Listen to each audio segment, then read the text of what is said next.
Hello समस्त को नमस्कार। आज आम ओडिया व्याकरण संधि पढ़ा जोटा कि आमर एलटीआर मेन्स में आम प्रिपेरेसन कर संधि पढ़ा पूर्व मु फास्ट कहबी मु को बही प्रिफर करी। तो मु ओडिया मीडियम ग्रामर जो रहा आम स्कूल बही नवम दशम अष्टम आउ सारस्वत यही तीनोटी बही आ चारोटी बही को मिसेकी मु प्रिपेयर होती मोर जो थे कि भल रिजल्ट आसाला।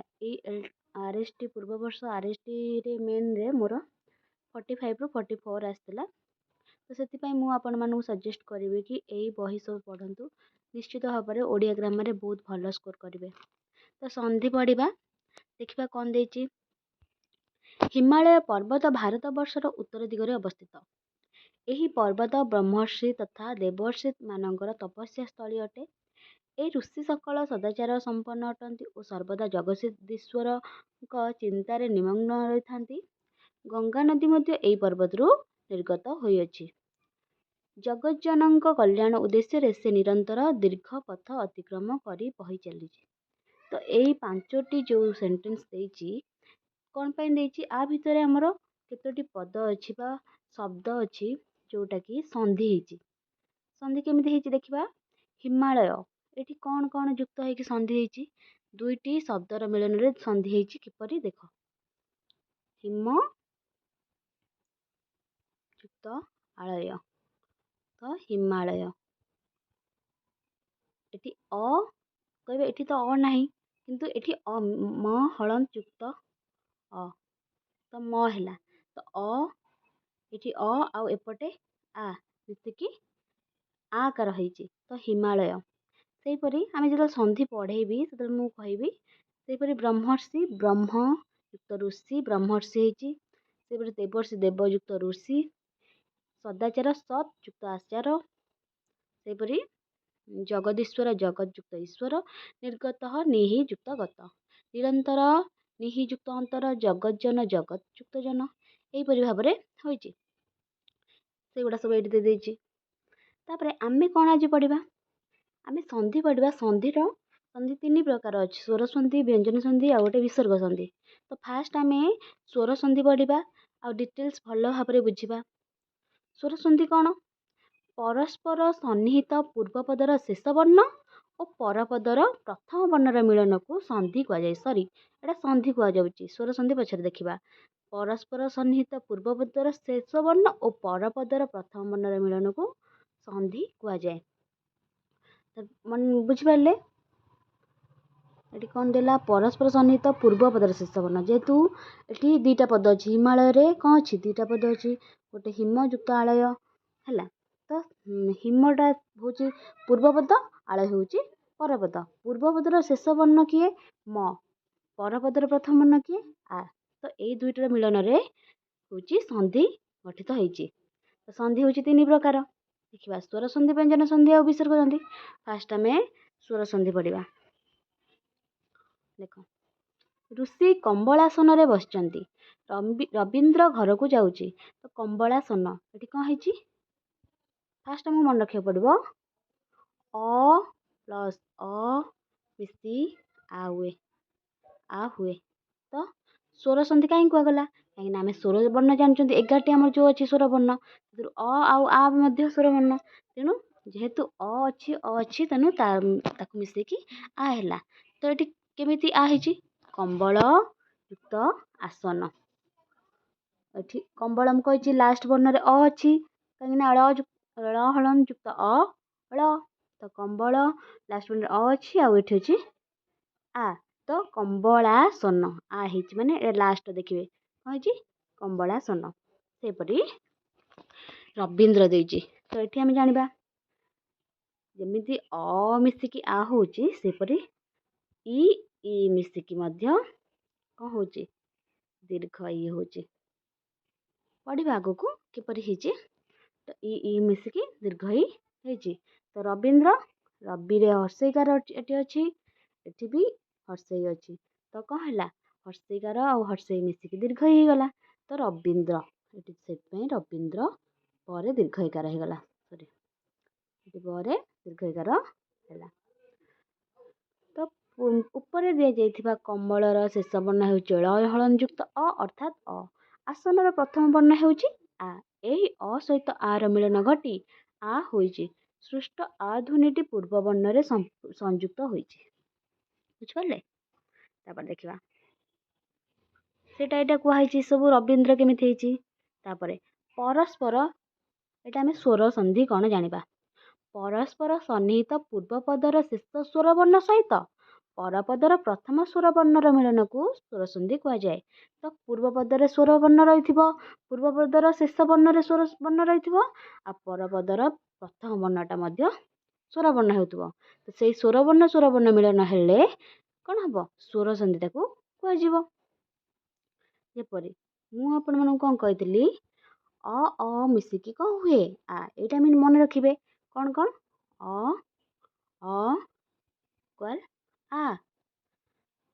କ'ଣ ମିଶିକି ହେଉଛି? ସ୍ୱର ବର୍ଣ୍ଣଟା କିପରି ହେଉଛି ଏଇଟା ଦେଖେଇ ଦେଉଛି। ଅ ମିଶିକି ଆ ହେଇଛି, ଆ ମିଶିକି ଆ ହେଇଛି, ଅ ମିଶିକି ଆ ହେଇଛି, ଆ ମିଶିକି ଆ ହେଇଛି। ମନେ ରଖନ୍ତୁ ଏଇଟା ଇମ୍ପୋର୍ଟାଣ୍ଟ। କ'ଣ ମିଶିଛି? ଅ ଯୁକ୍ତ ଆ,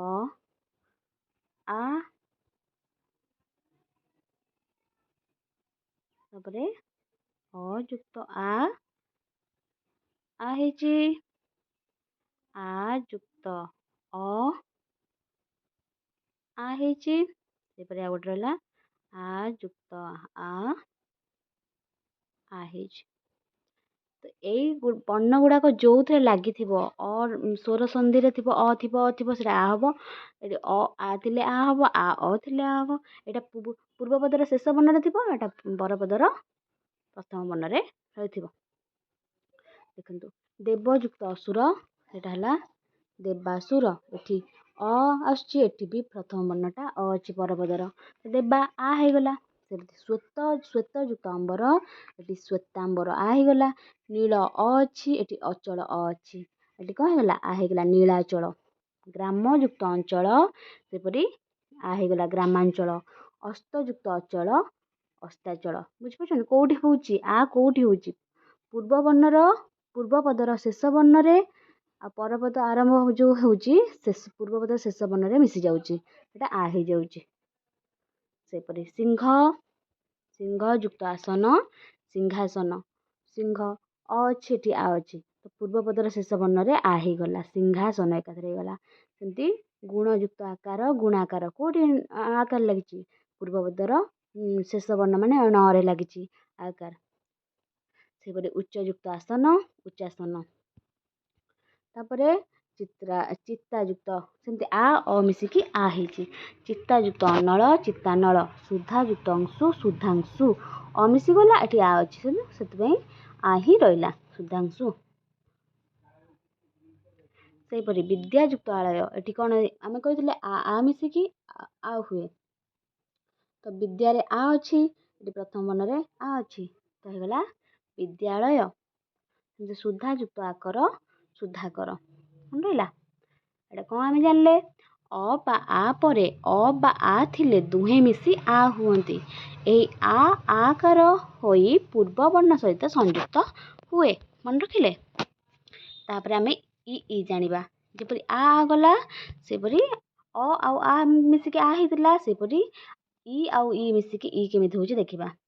ଏଇଟା ଦେଖନ୍ତୁ, ହର୍ଷେଇ ଯୁକ୍ତ ହର୍ଷେଇ, କ'ଣ ହେଲା?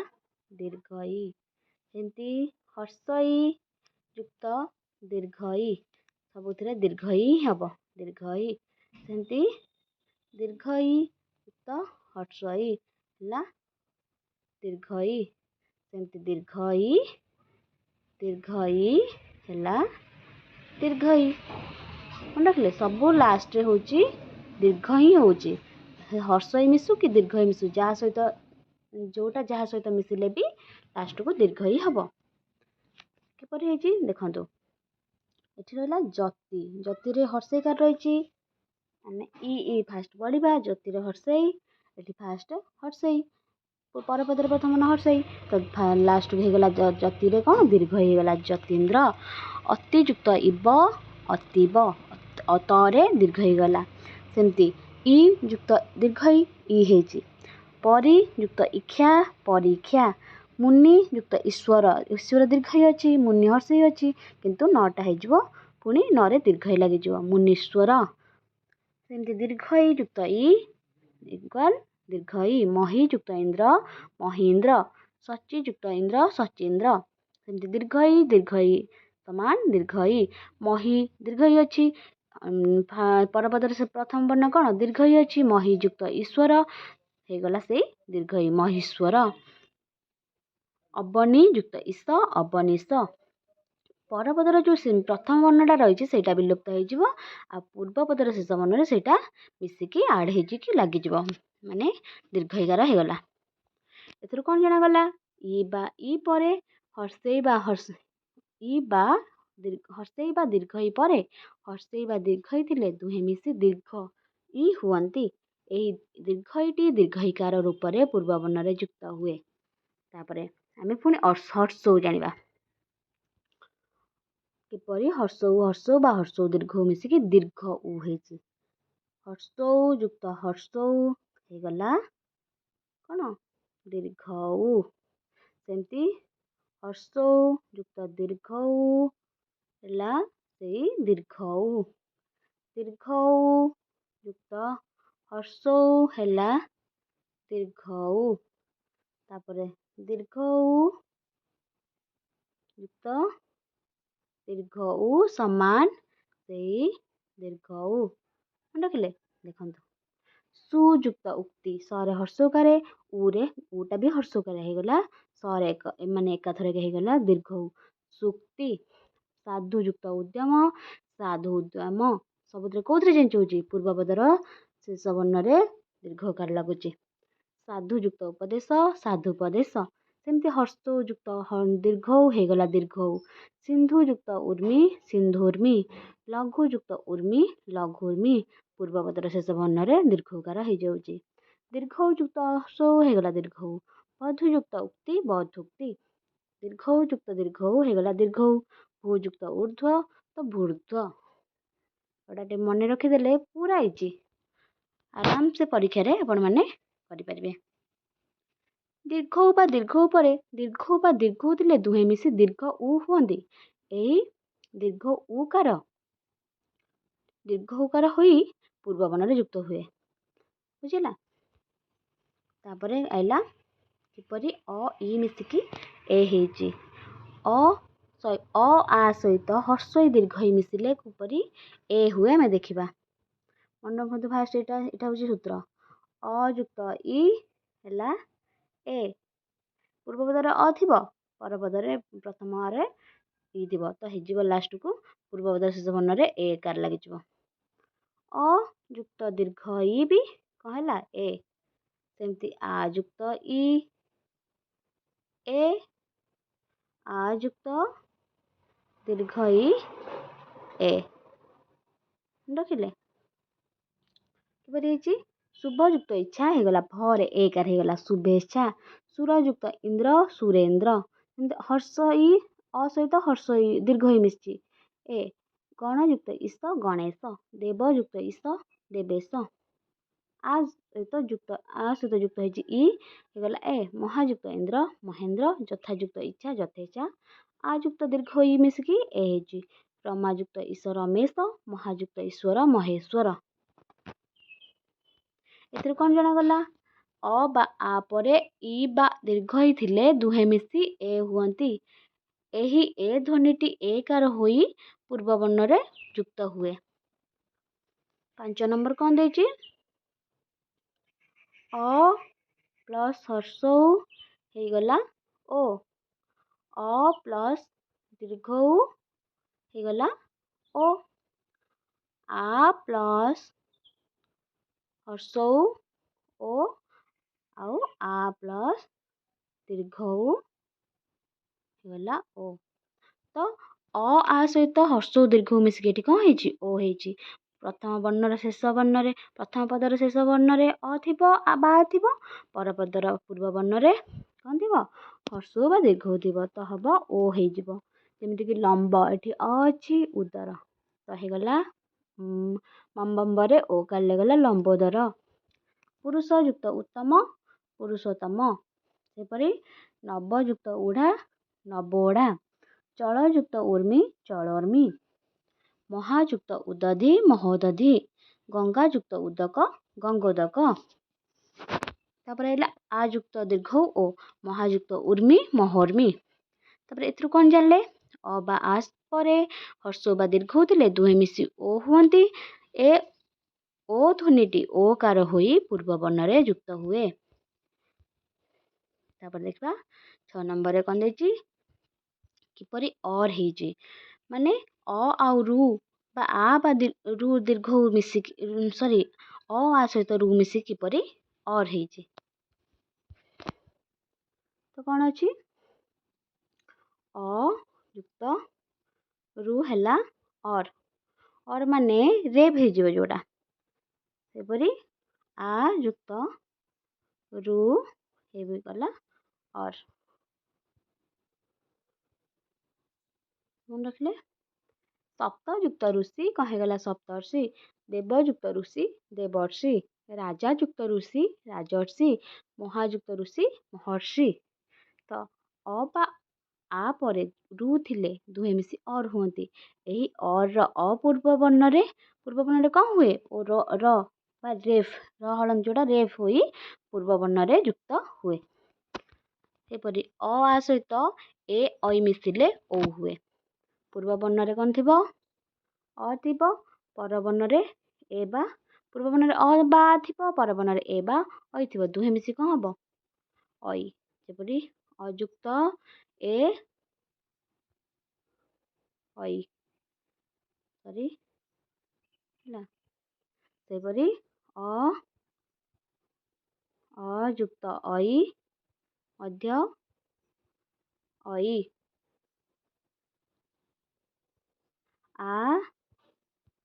ଆ ଯୁକ୍ତ ଏ ଐ। ସେପରି ଆ ଯୁକ୍ତ ଐ ସମାନ ଐ। ଏଇ ସୂତ୍ରଟାକୁ ଟିକେ ମନେ ରଖିବେ, ତାହେଲେ ପୁରା ଭଲସେ କରିପାରିବେ। ହିତ ଯୁକ୍ତ ଏସି ହିତୈଷୀ। ଜନ ଯୁକ୍ତ ଏକ ଜନୈକ। ଅତୁଳ ଯୁକ୍ତ ଐଶ୍ୱର୍ଯ୍ୟ ଅତୁଳୈଶ୍ୱର୍ଯ୍ୟ। ସେପରି ତଥା ଯୁକ୍ତ ଏବ ତଥୈବ। ମହା ଯୁକ୍ତ ଐଶ୍ୱର୍ଯ୍ୟ ମହେଶ୍ୱର୍ଯ୍ୟ। ଆମେ କ'ଣ ଜାଣିଲେ? ଅ ବା ଆ ପରେ ଏ ବା ଐ ଥିଲେ ଦୁହେଁ ମିଶି ଐ ହୁଅନ୍ତି। ଏହି ଐକାର ହୋଇ ପୂର୍ବ ବର୍ଣ୍ଣରେ ଯୁକ୍ତ ହୁଏ। ତାପରେ ଜାଣିବା ଅ ସହିତ ଓ ମିଶିଲେ କିପରି? ଅ ଆ ସହିତ ଓ ମିଶିଲେ ସେଇ ଓ ହୁଏ। ସେଇପରି ଏକା କଥା। ଅ ଯୁକ୍ତ ଓ ହେଲା ଓ। ଆ ଯୁକ୍ତ ଓ ହେଲା ଓ। ସେପରି ଆ ଯୁକ୍ତ ଓ ଅ ଯୁକ୍ତ ଔ ଓ। କ'ଣ ଦେଇଛି? ଜଳ ଯୁକ୍ତ ଉଘ ଜଳୌଘ। ବର୍ଣ୍ଣଯୁକ୍ତ ଔଷଧି ବର୍ଣ୍ଣୌଷଧି। ମହାଯୁକ୍ତ ଓଜ ମହୌଜ। ମହାଯୁକ୍ତ ଔଷଧ ମହୌଷଧ। କିନ୍ତୁ ଗୋଟେ ବ୍ୟତିକ୍ରମ ଦେଖାଯାଏ। ବିମ୍ବଯୁକ୍ତ ଓଷ୍ଠ ଥିଲେ ବିମ୍ବୋଷ୍ଠ କରିବେ, ନାହିଁକି ବିମ୍ବୌଷ୍ଠ। ଏଇଟା ଗୋଟେ ବ୍ୟତିକ୍ରମ ଦେଖାଯାଇଛି। କିନ୍ତୁ ଆମର ସୂତ୍ର ଅନୁସାରେ ଅ ଆ ସହିତ ଓ ମିଶିଲେ ଓ ହିଁ ହୁଏ। ତ ପୂର୍ବ ପଦରେ ଅ ଆ ଥିବ, ପର ପଦର ପ୍ରଥମ ବର୍ଣ୍ଣରେ ଓ ବା ଓ ଥିବ, ତ ହେଇଯିବ ଓ। ଜଳରେ ଅ ଅଛି, ତ ପର ବର୍ଣ୍ଣରେ ଓ ଅଛି, ହେଇଗଲା ଜଳୌଘ ଳ। ପୂର୍ବ ପଦର ଶେଷ ବର୍ଣ୍ଣରେ ମିଶିଯାଏ ଆଉ ଓ ସେଇ ବର୍ଣ୍ଣରେ ଓକାର ଲାଗିଯାଏ। ତ ଅ ବା ଆ ପରେ ଓ ବା ଓ ଥିଲେ ଦୁହେଁ ମିଶି ଓ ହୁଅନ୍ତି। ଏଇ ଓକାର ହୋଇ ପୂର୍ବ ବର୍ଣ୍ଣରେ ଯୁକ୍ତ ହୁଏ। ତାପରେ ଆଉ କ'ଣ ଅଛି? ଇ ସହିତ ଅ ମିଶିଲେ ୟ ହୁଏ। ଯେମିତି ପ୍ରତିଯୁକ୍ତ ହ ପ୍ରତ୍ୟୟ। ଇ ଯୁକ୍ତ ଆ ମିଶିଲେ ୟା ହୁଏ। ଇତି ଯୁକ୍ତ ଆଦି ଇତ୍ୟାଦି। ସେମିତି ଦୀର୍ଘ ଇ ସହିତ ଅ ମିଶିଲେ ୟ ହୁଏ। ସୂଚୀ ଯୁକ୍ତ ଅଗ୍ର ସୂଚ୍ୟଗ୍ର। ଦୀର୍ଘ ଇ ସହିତ ଉ ମିଶିଲେ ୟୁ ହୁଏ। ଯେମିତି ଅଭିଯୁକ୍ତ ଉଦୟ ଅଭ୍ୟୁଦୟ। ମାନେ ଏଇଟା ଇ ଥିଲେ ପରପଦରେ ଯେଉଁ ସ୍ୱର ବର୍ଣ୍ଣ ଥିବ ହର୍ଷେଇ ଦୀର୍ଘଇ ଥିଲେ ପୂର୍ବ ବର୍ଣ୍ଣରେ, ପରପଦରେ ଆରମ୍ଭରେ ଯେଉଁ ବର୍ଣ୍ଣ ଥିବ ସେଇ ବର୍ଣ୍ଣ ଅନୁସାରେ ଆମର ମାନେ ଲାଗିବ, ଅକ୍ଷର ଚେଞ୍ଜ ହବ। ପ୍ରତିଯୁକ୍ତ ଅହ ପ୍ରତ୍ୟୟ, କିନ୍ତୁ ଏଠି ଆ ଅଛି ତ ୟ ହେଲା କିନ୍ତୁ ଆ କାର ଲାଗିଲା। ସେମିତି ଏଠି ଦୀର୍ଘଯୁକ୍ତ ଉ ଅଛି ତ ୟ ହେଲା କିନ୍ତୁ ହର୍ଷ ଉ କାର ଲାଗିଲା, କାହିଁକିନା ହର୍ଷ ଉ ଅଛି ସେଇ କାର ଲାଗିବ। ଦେଖନ୍ତୁ ଇ ପା ହର୍ଷେଇ ପା ଦୀର୍ଘଇ ପରେ, ହର୍ଷେଇ ପା ଦୀର୍ଘଇ ଭିନ୍ନ ଅନ୍ୟ ସ୍ୱର ବର୍ଣ୍ଣ ଥିଲେ ଦୀର୍ଘଇ ବା ଦୀର୍ଘଇ ସ୍ଥାନରେ ୟ ହୁଏ। ଏହି ୟ ପରବର୍ତ୍ତୀ ଏହି ୟ ଓ ପରବର୍ତ୍ତୀ ସ୍ୱରବର୍ଣ୍ଣ ମିଳିତ ହୋଇ ପୂର୍ବ ବର୍ଣ୍ଣରେ ଯୁକ୍ତ ହୁଅନ୍ତି। ସେହିପରି ଏଇଟା କ'ଣ ଦେଇଛି, ହର୍ଷ ଯୁକ୍ତ ଅ ୱ, ତ ହର୍ଷ ସହିତ କ'ଣ ସ୍ୱର ବର୍ଣ୍ଣ ମିଶିଲେ ସେଇ ସ୍ୱର ବର୍ଣ୍ଣ ଅନୁସାରେ ହୋଇଥାଏ। ଅନୁଯୁକ୍ତ ଅୟ ତ ଅନ୍ୱୟ, ହର୍ଷଯୁକ୍ତ ଏ ୱେ ହବ, କାହିଁକିନା ଏ କାର ଲାଗିବ, ୱ ରହିବ କିନ୍ତୁ ଯେହେତୁ ଏ ଅଛି ସେଟା ୱେ ହେଇଯିବ। ଅନୁଯୁକ୍ତ ଏଷଣ ଅନ୍ୱେଷଣ, ଉ ଯୁକ୍ତ ଆ ସେଠି ଆ କାର ଲାଗିଯିବ, ୱ ହବ କିନ୍ତୁ ଆ କାର ଲାଗିଯିବ, ୱରେ ଆ କାର। ତ ସୁଯୁକ୍ତ ଆଗତ ସ୍ୱାଗତ, ବହୁଯୁକ୍ତ ଆଡ଼ମ୍ବର ବହୁଆଡ଼ମ୍ବର, ବଧୂଯୁକ୍ତ ଆଦି ବଧୂଆଦି। ଏଥିରୁ କ'ଣ ଜାଣିଲେ, ହର୍ଷ ବା ଦୀର୍ଘ ଉପରେ ହର୍ଷ ଦୀର୍ଘ ଥିଲେ ଭିନ୍ନ ଅନ୍ୟ ସ୍ୱର ବର୍ଣ୍ଣ ଥିଲେ ହର୍ଷ ବା ଦୀର୍ଘ ସ୍ଥାନରେ ଉ ହୁଏ ଓ ଉ ପରବର୍ତ୍ତୀ ସ୍ୱର ବର୍ଣ୍ଣ ମିଳିତ ହୋଇ ପୂର୍ବ ବର୍ଣ୍ଣରେ ଯୁକ୍ତ ହୁଏ। ସ୍ୱର ବର୍ଣ୍ଣ ମାନେ ଆ ଥିଲେ ଆ କାର ହେଇଯିବ, ହର୍ଷେଇ ଥିଲେ ହର୍ଷେଇ କାର ହେଇଯିବ, ହର୍ଷ ଥିଲେ ହର୍ଷ କାର ହେଇଯିବ, ଏହିପରି ଭାବରେ ହେଇଥାଏ। ଏ ଆଉ ଐ ସହିତ ଅ ମିଶିଲେ ଅୟ ହୋଇଥାଏ। କ'ଣ ଏ ଯୁକ୍ତ ଅ ଅୟ, ଯେମିତି ନେ ଯୁକ୍ତ ଅନ ନୟନ, ଅୟ ହେଉଛି ମଝିରେ, ଐ ଯୁକ୍ତ ଅ ଆୟ, ନଈ ଯୁକ୍ତ ଅକ ନାୟକ, ଗଇ ଯୁକ୍ତ ଅକ ଗାୟକ। ଏଥିରୁ ଆମେ ଜାଣିଲେ ଯେ ଏ ବା ଐ ପରେ ଅନ୍ୟ ସ୍ୱର ବର୍ଣ୍ଣ ଥିଲେ ଏ ସ୍ଥାନରେ ଅୟ ଓ ଐ ସ୍ଥାନରେ ଆୟ ହୁଏ। ଏହି ଅୟ ଓ ଆୟ ସହିତ ପରବର୍ତ୍ତୀ ସ୍ୱର ବର୍ଣ୍ଣ ଯୁକ୍ତ ହୁଏ। ଓ ଯୁକ୍ତ ଅ ଅବ, ଯେମିତି ଭୋ ଯୁକ୍ତ ଅନ ଭବନ, ପୋ ଯୁକ୍ତ ଅନ ପବନ, ଓ ଯୁକ୍ତ ଉ ସେମିତି କ'ଣ ହେଇଯିବ ଆବୁ, ଯେମିତି ଅବ ହେଲା ଏଟା ଆବ ହବ, କାହିଁକି ଆବୁ ହେଲା କାହିଁକିନା ଉ କାର ଅଛି, ତେଣୁ ଆବ ଯଦି ଥାନ୍ତା ଅ ଥାନ୍ତା ଓ ଯୁକ୍ତ ଅ ସେଟା ଆବ ହେଇଥାନ୍ତା, କିନ୍ତୁ ଉ ଦେଇଛି ଯଦି ସେଥିପାଇଁ ଆବୁ ହବ। ତ ଭୋ ଯୁକ୍ତ ଉକ ଭାବୁକ। ଓ ବା ଓ ପରେ ଅନ୍ୟ ସ୍ୱର ବର୍ଣ୍ଣ ଥିଲେ ଓ ସ୍ଥାନରେ ଅଫ ଓ ସ୍ଥାନରେ ଆବ ହୁଏ। ଏହି ଅଫ ଓ ଆବ ସହିତ ପରବର୍ତ୍ତୀ ସ୍ୱର ଯୁକ୍ତ ହୁଏ। ବ୍ୟତିକ୍ରମ କ'ଣ ଦେଖାଯାଏ, ଗୋ ଯୁକ୍ତ ଅକ୍ଷ ଗବାକ୍ଷ, ଆମେ ଜାଣିଲେ ରହିଲେ କ'ଣ ହବ, ଅବ ହବ ନା କି ଆବ, କିନ୍ତୁ ଏଠି ଗବାକ୍ଷ ବା ଆବ ହେଇଛି, ତ ଏଇଟା ହେଉଛି ବ୍ୟତିକ୍ରମ, ମନେ ରଖିବେ। ତାପରେ ବ୍ୟଞ୍ଜନ ସନ୍ଧି ଆମେ ଆର ଭିଡ଼ିଓରେ ନେକ୍ସଟ ଭିଡ଼ିଓରେ ପଢ଼ିବା।